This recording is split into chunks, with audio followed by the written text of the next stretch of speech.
Baik, assalamualaikum warahmatullahi wabarakatuh. Sebelumnya perkenalkan, nama saya Hasan Hanafi Lubis dengan NIM 052885 969 UPBJJ asal Kota Samarinda. Di sini saya akan menjawab tugas 2 dari matkul dasar-dasar penyuluhan. Langsung saja saya akan menjelaskan dari pertanyaan tutor. Di soal nomor 1 itu, jelaskan pengertian komunikasi secara umum dan pengertian komunikasi dalam konteks penyuluhan. Berikan contoh masing-masing. Jawaban nomor 1. Secara umum, pengertian komunikasi adalah proses pertukaran informasi atau pesan antar dua orang atau lebih untuk mencapai pemahaman bersama. Sedangkan komunikasi dalam konteks penyuluhan adalah proses pertukaran informasi yang bertujuan untuk mengubah perilaku, pengetahuan, atau keterampilan seseorang petani agar lebih baik lagi. Dan berikut contoh dari masing-masing komunikasi. Pertama, contoh komunikasi umum. Percakapan antar dua orang teman di telepon dengan maksud tujuan bertanya kabar. Dan berikut contoh komunikasi dalam konteks penyuluhan, yaitu proses interaksi yang melibatkan penyuluh, sasaran penyuluhan, dengan tujuan untuk membantu sasaran membuat keputusan yang lebih baik dan mengubah perilakunya ke arah yang lebih positif, seperti meningkatkan pengetahuan dan keterampilan petani. Untuk soal nomor 2, salah satu unsur komunikasi adalah pesan atau informasi. Dalam konteks ini, apa saja manfaat cyber extension dalam kegiatan penyuluhan? Dan berikan penjelasan. Baik, jawabannya adalah manfaat utama cyber extension dalam kegiatan penyuluhan adalah untuk meningkatkan akses dan penyebaran informasi pertanian secara lebih cepat, luas, efisien, dan bagi penyuluh maupun petani. Secara singkat dapat dikatakan bahwa cyber extension merupakan sistem informasi penyuluhan pertanian melalui media internet yang dibangun untuk mendukung penyediaan materi penyuluhan dan informasi pertanian bagi penyuluh dan memfasilitasi proses pembelajaran agribisnis bagi pelaku utama dan pelaku usaha. Berikutnya soal nomor 3. Bagaimana cara penyuluh mengefektifkan komunikasi? Berikan penjelasan. Baik, untuk jawabannya, penyuluh dapat mengefektifkan komunikasi dengan menerapkan berbagai strategi dan prinsip komunikasi interpersonal dan teknis. Komunikasi yang efektif dalam penyuluhan terjadi ketika pesan yang disampaikan dapat diterima, dipahami, dan menghasilkan perubahan perilaku atau sikap yang diinginkan pada sasaran, petani maupun masyarakat. Berikut beberapa cara yang dapat dilakukan oleh penyuluh untuk mengefektifkan komunikasi penyuluhan. Yang pertama ialah memahami audiens atau sasaran penyuluhan.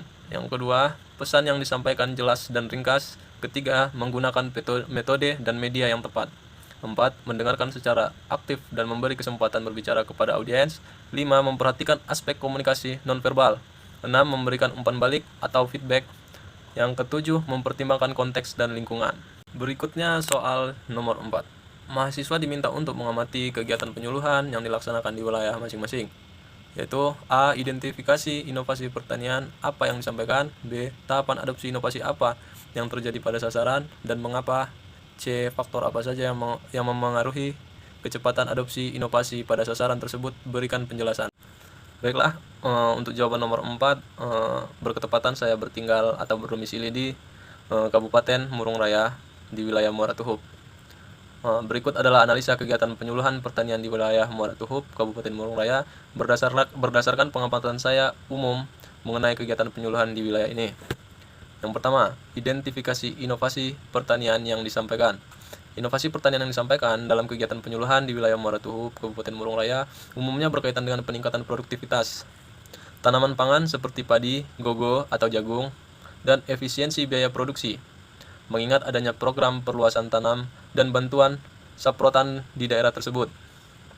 Salah satu contoh inovasi yang mungkin disampaikan adalah penerapan teknologi pembuatan pupuk organik mandiri untuk menghemat biaya produksi. Inovasi ini mencakup: poin yang pertama, penggunaan bahan lokal untuk kompos atau pupuk cair organik. Poin yang kedua, proses dan metode pembuatan pupuk yang tepat. Poin yang ketiga, manfaat dalam mengurangi ketergantungan pada pupuk kimia yang mahal dan menjaga kesehatan tanah.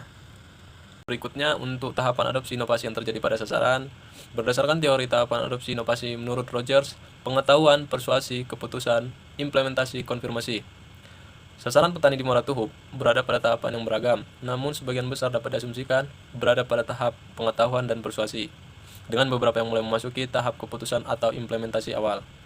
Poin yang pertama ialah pengetahuan. Para petani telah terpapar informasi tentang inovasi ini melalui penyuluhan, pertemuan kelompok tani, atau bantuan pemerintah. Untuk persuasi, petani mulai secara aktif mencari informasi lebih lanjut dan mempertimbangkan manfaat inovasi ini secara personal. Untuk pengetahuan, para petani telah terpapar informasi tentang inovasi ini melalui penyuluhan, pertemuan kelompok tani, atau bantuan pemerintah.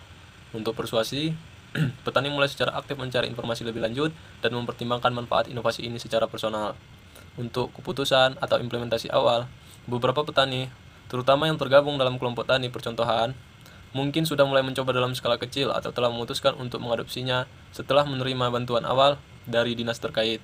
Berikutnya, untuk poin faktor yang mempengaruhi kecepatan adopsi inovasi pada sasaran, ialah kecepatan adopsi inovasi tersebut dipengaruhi oleh beberapa faktor utama.